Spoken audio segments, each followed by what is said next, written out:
Rugby, backlash over Crusaders Ronan O'Gara tweet as appointment makes waves.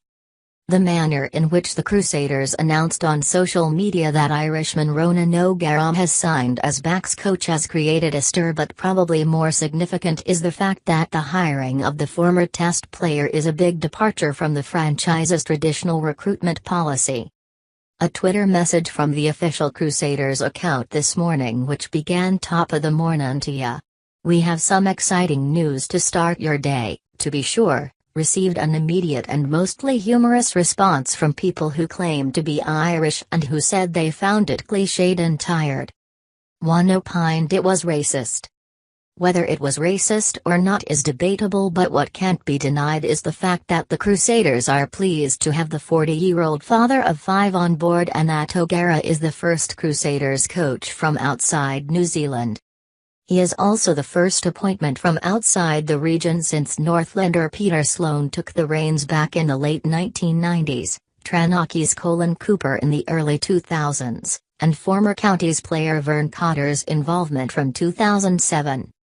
From Cotter onwards, the Crusaders have had a policy of appointing head coaches from within, and while that hasn't changed, O'Gara must be considered their most high-profile assistant coach ever. Todd Blackadder, Aaron Mauger, Mark Hammett and Dave Hewitt are all former Crusaders players and have all coached at the franchise before. Another former player, Scott Robertson, took over for the last season once Blackadder left and surprised most pundits, including this one, by winning the competition in his first attempt. That policy of promoting former players to high-profile coaching roles at the franchise has not gone without criticism, but the Crusaders' record of 8 Super Rugby titles in 22 years, the next best are the Blues and Bulls with 3 each, probably speaks for itself, and it was vindicated again by Robertson's success. Now McDonald has decided to remain in Nelson due to family reasons, opening the way for O'Gara to leave Racing 92 in Paris to join the Crusaders, a move many in the game think will fast-track his development before he returns to Ireland and a coaching gig at powerhouse Munster, a former club of his, or even a job with the national team. O'Gara, a former first 5 who played 128 tests for Ireland and 2 for the British and Irish Lions, played his final international in 2013 and is considered a straight shooter and will make for an intriguing double act with Robertson, the former All Blacks loose forward who is far shrewder than his often quirky interviews and breakdancing celebrations suggests.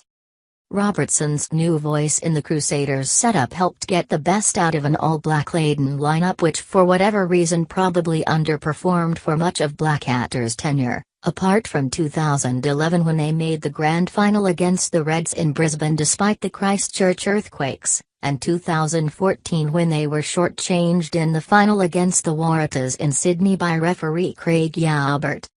Now they have another very new voice in O'Gara, who, according to France-based journalist Gavin Mortimer, might not find the transition easy. He's come out of his comfort zone, both in financial terms and in terms of his coaching too.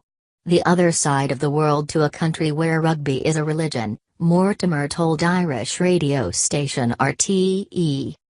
That's going to be a big difference for him. In Paris, no one knows who he is. Rugby is just so under the radar in Paris. That's not going to be the case where he's going now.